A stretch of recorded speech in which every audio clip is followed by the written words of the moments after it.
पूर्वांचल के समाजवादी पार्टी के बड़े नेता हैं रामप्रसाद चौधरी जी हमारे साथ बात करने के लिए मौजूद हैं। कल अखिलेश यादव ने बस्ती लोकसभा सीट से रामप्रसाद चौधरी को अपना उम्मीदवार घोषित किया है। सर, सबसे पहले आपको बहुत शुभकामनाएं और ये जानना चाहेंगे किस तरह की चुनौतियां आपको अब आने वाली लोकसभा में देखने को मिलेंगी। के लिए बहुत बहुत धन्यवाद। और सबसे पहले तो हम अपने समाजवादी पार्टी के राष्ट्रीय अध्यक्ष आदरणीय अखिलेश यादव जी का आभार व्यक्त करेंगे कि मुझे बस्ती लोकसभा की सीट पर उम्मीदवार घोषित किया। आप जानते हो, पीछे हम कोई बस्ती के लिए नए नहीं, 2014 में भी उम्मीदवार थे, 2019 में भी उम्मीदवार, और 40 वर्षों से इसी बस्ती की धरती पर रह करके जब ये संत कबीर नगर, सिद्धार्थ नगर सब एक में था, एक जिला था, तब से यहीं किसानों के बीच, गरीबों के, दलितों, पिछड़ों के बीच रह करके मैंने हमेशा संघर्ष करने का काम किया।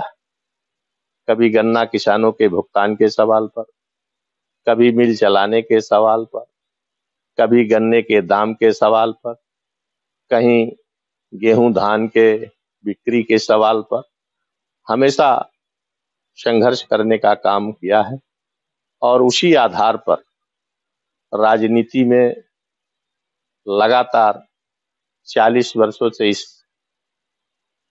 बस्ती की जनता के आशीर्वाद, प्रेम, आशीर्वाद, सहयोग, समर्थन से लगा हुआ हूँ।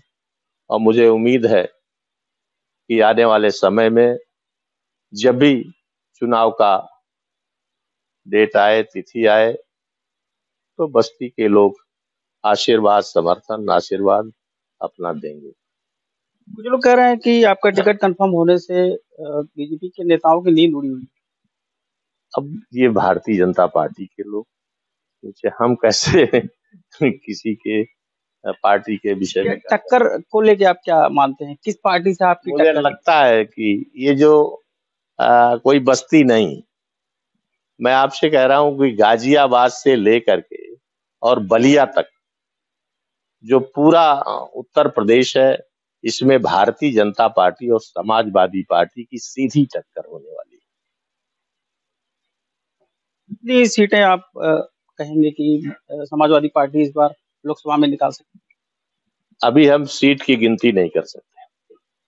अभी पहले सही ढंग से जो गठबंधन में, इंडिया गठबंधन में लोग हैं, सही ढंग से इसका सीटों का बंटवारा हो जाए, फिर आप मिलेगा, हम बता देंगे उत्तर प्रदेश में कितनी सीटों पर समाजवादी पार्टी जीत रही है, इंडिया गठबंधन जीत रहा है, पीडीए जीत रहा है। सवाल अब खड़े हो रहे हैं कि महागठबंधन से आप जो समाजवादी पार्टी का अलायंस हुआ था, अब वो सूची जो आई है उसको कांग्रेस कह रही है कि ये सूची समाजवादी पार्टी की है, ये महागठबंधन की सूची नहीं। तो कैसे आप जनता के बीच पीडीए की जो बात आपने कही है, कैसे जनता के बीच आप कहेंगे कि नहीं, हम जो ये सूची आई है वो महागठबंधन की सूची?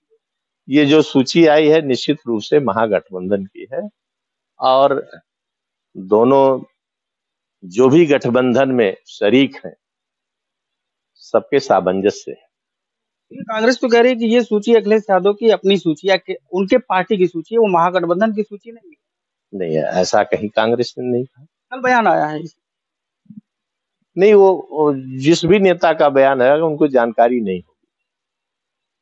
निश्चित रूप से इस तरह से जब गठबंधन है तो निश्चित रूप से सामंजस्य के साथ ही जारी हुआ होगा। लेकिन इस सूची में शिवपाल यादव का नाम नहीं। वो बड़े नेता हैं, तय करेंगे कहां से लड़ना है, जब तय कर लेंगे कहां से लड़ना है तभी ना जारी होगा। मुद्दों के बारे में आप क्या कहेंगे? आप जो बस्ती जिले की जो लोकसभा क्षेत्र में जो भी समस्या रही है अभी तक आपने क्या देखा है? बहुत पूरा अरसा हो गया आपको यहाँ राजनीति करते। देखिए, इधर 10 सालों से 2014 में भारतीय जनता पार्टी जनता के बीच आई और उसने बहुत ही लुभावना नारा देने का, सपना दिखाने का काम, कहा कि किसान की आमदनी दूना हो जाएगी, कह दिया कि 2 करोड़ प्रत्येक वर्ष लोग रोजगार मिलेंगे, नौकरी मिलेगी। कह दिया 100 दिन के अंदर काला धन वापस आएगा, कह दिया 100 दिन के अंदर महंगाई कम करेंगे, कह दिया कि भ्रष्टाचार समूल नष्ट हो जाएगा, लेकिन जमीन पर कुछ उतरा नहीं। हम लोग भी किसान परिवार से आते हैं। किसान की आमदनी कहा था 2022 तक, किसान की आमदनी तो दूना हुई नहीं। 22 बीत गया, 23 बीत गया, और किसान पर खर्च उनके खेतों पर, चाहे बीज के रूप में, चाहे दवा के रूप में, चाहे यंत्र के रूप में, चाहे कल्टीवेटर हो, रोटावेटर हो, ट्रैक्टर हो, सब तरह से दाम में 3 गुना 4 गुना बढ़ोतरी हुई। तो कहाँ किसान की आमदनी? जब तक किसान के खेत से लागत नहीं कम होगी और किसान को बाजार नहीं मिलेगा, तब तक किसान की आमदनी दूना होने का काम नहीं होगा। रोजगार की हालत आप देख रहे हो, रोजगार कहीं है नहीं।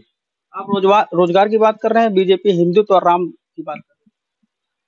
हम लोग भी तो हिंदू हैं, कहीं उससे अलग तो है नहीं। हम लोग ये देश है, धर्मनिरपेक्ष देश है। यहाँ हिंदू, मुस्लिम, सिख, ईसाई सारे लोग आपस में भाई भाई हैं। अब बीजेपी अपने वोट के लिए भाई भाई को लड़ाने का काम करती है, हिंदू मुसलमान की बात करती है। अखिलेश यादव अयोध्या तो नहीं गए, उनको तो इनविटेशन जाएंगे अयोध्या, निश्चित रूप से जाएंगे। अभी कल ही हमारे एक उम्मीदवार अवधेश प्रसाद जी हैं, कल ही अभी अयोध्या गए थे, टिकट मिलने के बाद तुरंत गए थे अयोध्या। अयोध्या तो जाएंगे, अयोध्या क्यों नहीं जाएंगे? अयोध्या तो जाते रहे हैं, बराबर जाते रहे हैं अखिलेश यादव जी। अभी जाएंगे? निश्चित रूप से जाएंगे, क्यों नहीं जाएंगे? अयोध्या तो जाते आते रहते हैं हम लोग। शिवपाल यादव ने कहा था कि जो राम भक्तों पे गोलियां चलवाई गई थी वो एक संविधान का पालन करने के लिए किया गया था, लेकिन बीजेपी को लगता है कि राम भक्तों पे गोली जानबूझ के चलवाई। नहीं, देखिए उस समय मामला सुप्रीम कोर्ट में विचारा नहीं था, और सुप्रीम कोर्ट में उस समय के मुख्यमंत्री आदरणीय जो हम लोगों के नेता थे, आदरणीय मुलायम सिंह यादव जी ने वहां बयान हल्फी दिया था सुप्रीम कोर्ट में कि हम कानून की रक्षा करेंगे, और कानून की रक्षा में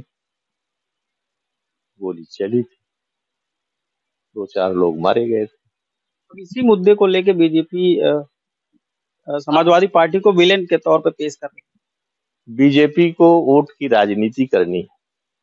बीजेपी इस देश का जो संविधान है उसे बिगाड़ना चाहती है, उसे बदलना चाहती है। उसी को रोकने के लिए हम लोग आज बात कर रहे हैं कि लोकतंत्र की रक्षा हो, संविधान की रक्षा हो। यही लेकर तो जनता के बीच ये जो पीडीए बना है, यही लेके तो जा रहे हैं।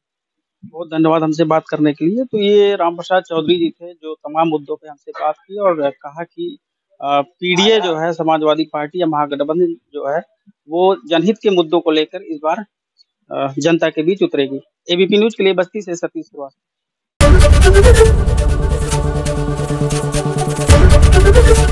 एबीपी गंगा, खबर आपकी, जुबान आपकी।